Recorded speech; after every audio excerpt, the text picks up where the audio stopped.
Hello everybody, it's that college football guy here with another video. Yeah, I'm recording this one just right after finishing the BYU video up, and now it's time for the Cincinnati Bearcats 2023 schedule preview.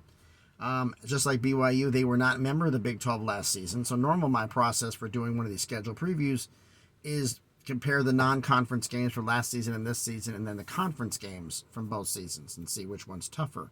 Since we don't have that because they weren't in the Big 12 last year, we're just going to preview the entire season from last season, who they played, and then do this season's. And obviously, with it being the fact you can pretty much guarantee that this season's tougher than last season's schedule.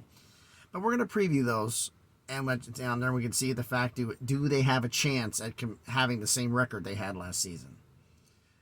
We'll see about that. But first and foremost, let's get this housekeeping out the way. Everyone, please smash the like button, hit the thumbs up. My shirt looks wrinkled as hell, but then again, what are you going to do? Smash the like button, hit the thumbs up. It helps with the algorithm, helps the video be seen by more people. Comment on the video, and then subscribe to the channel. Almost at 400 subscribers. Slowly but surely getting our way up to starting doing the grind to get up to 1,000 subscribers so this channel can take off and we can really start getting something happening. And if you haven't done it already, please hit the notifications bell. Let you know that when I post a new video, I try to do one every single day, sometimes multiple a day, but sometimes life gets in the way. It happens to us all. So, shall we get into this? All right. Last season's schedule, they had, if you count the bowl game, they had 3 Power 5 opponents. Without the bowl game, they had 2. 9 Group of 5 opponents, well, it's not a surprise considering the fact they were in a Group of 5 conference in the American, and 1 FCS opponent. So let's look at their schedule for last season. Started out the season at Arkansas. What a way to start it. Lost 31-24. Came back home to face Kennesaw State FCS, 163-10. No surprise there. At Miami of Ohio, and won 38-17. Home against Indiana, 145-24. That would have been their non-cons from last season. Then they were at Tulsa, 131-21. Home against USF, 128-24. Then they went into the bye week. Then they were at SMU, 129-27, I believe, or 21. At UCF, 125-21. Not good. Home against Navy, 120-10. Home against East Carolina, 127-25. At Temple, 123-3. Home against Tulane, lost 27-24. Tulane, eventual American champion. And in the Fenway Bowl, they faced Louisville and lost 24-7. Except for against, they only crossed 30 points the first 6 games of the season. Past that, they couldn't pass 30, so injuries killed them last year. So how's that compared to this season? Well. The guy here just let me know they're getting ready to start unloading me. So you see me start bouncing around a little bit. The guys are getting ready to unload me. So I'm here in Knoxville, Tennessee, waiting for getting unloaded. Now he's got done, so I guess he's moving off. They're going to put me on here. But the non-conference games that they have for this coming season, 3 games. They're home against Eastern Kentucky. They're at Pitt. And then home against Miami of Ohio. So if you figured it out, we got 10 Power 5 opponents, 1 Group of 5, 1 FCS. Needless to say, 2023 schedule is tougher. So you have at Pitt, home against Miami of Ohio. Then you're home against Oklahoma in their last season. You're at BYU. That'll be fun. Then you get the bye week, so 5 weeks in you get your bye. Opposed to 6 weeks in last season. Home against Iowa State. Home against Baylor. At Oklahoma State. Home against UCF. At Houston. At West Virginia. And then home against Kansas. Now, if you look at the power teams of the conference, the Oklahoma, Texas, Texas Tech, Oklahoma, Texas, Texas Tech, Oklahoma State, Kansas State. Hold on. Yeah, it's actually Texas, Texas Tech, TCU. Oh, we have the 6 teams. You have to throw in TCU too.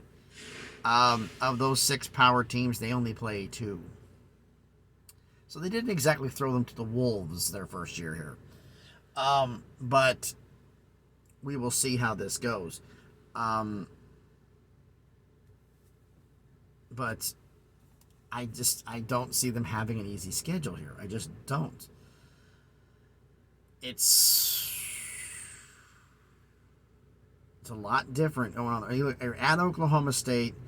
your games that you're on the road for: at Pitt, at BYU, at Oklahoma State, at Houston, at West Virginia. You got Kansas at home, UCF at home, Baylor at home, Iowa State at home, Oklahoma at home.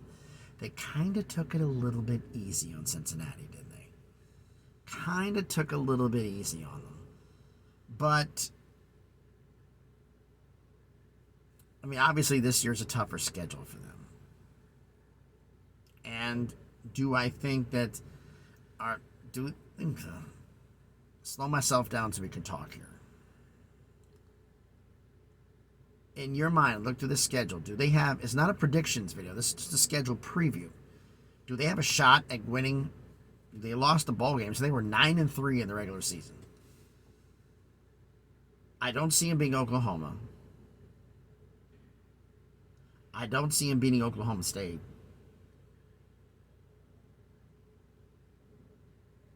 Do they get a shot in the rest of the games? I mean, they should beat Eastern Kentucky. They should beat Miami of Ohio.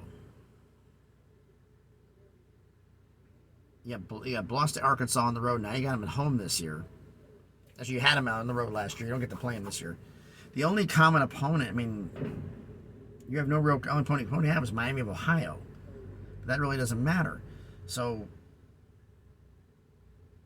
I'm not going to say a prediction video here, but getting 9 wins, they have a shot. Kansas, West Virginia, Houston, UCF, those last 4 games, provided they're not riddled with injuries, they got a shot to win those 4. Iowa State keeps playing down, so they got a shot. I got to say they got a shot at winning. I think it's 9 games counting the bowl game, but I'm not. This is not a preview. This is just me spitballing here, but I'm just looking there going like, I just don't see it. But let me know down in the comments what you think about all this. What do you think? Obviously, this season is tougher. What do you think they're going to do this year? Let me know down in the comments. So thanks, everybody, for watching the video. That's called a wall, genius. And you can do it. You're smart enough. Disengage. There you go. Nope, you can't. You have to disengage your trailer brakes. The guy's trying to reset his tandems and move them forward, but you kind of have to release the tandem release to get him to move the back wheels of the trailer. Guess he couldn't figure that part out. But anyway, thanks everybody for watching the video. Hopefully this guy doesn't keep backing into me here. Otherwise, I'll have to talk about a truck accident here in a dang dock at a facility. So thanks everybody for watching the video. Hope you're having a great Thursday. Soon as this one uploads, after the fiasco having to wait 9 hours, I know they were going to be early, and I apologize for that, but after what had been happening here, I got great signal here in Knoxville, so I got to do it when I can do it. So thanks everybody for watching the video. As soon as the other one uploads, I'm going to start posting this one. Tomorrow, of course, is going to be the last 2 members of the Big 12. It's going to be Houston and UCF. No real college football news going down. I did post something on Twitter. I should have probably led with this. For those of you who are watching the video all the way through. Yes, I have my Twitter up. Maybe I should just make another video about it. I'll just make another video about it because it's kind of funny. About what Sunbelt Billy Napier at Florida said about his quarterback. So thanks everybody. I shook my head so much yesterday about that one. I don't want to get into it. I got another video to go. So thanks everybody. Stop laughing. Thanks everybody for watching the video. Hope everybody has a great Thursday. Be safe out there and please be good to each other.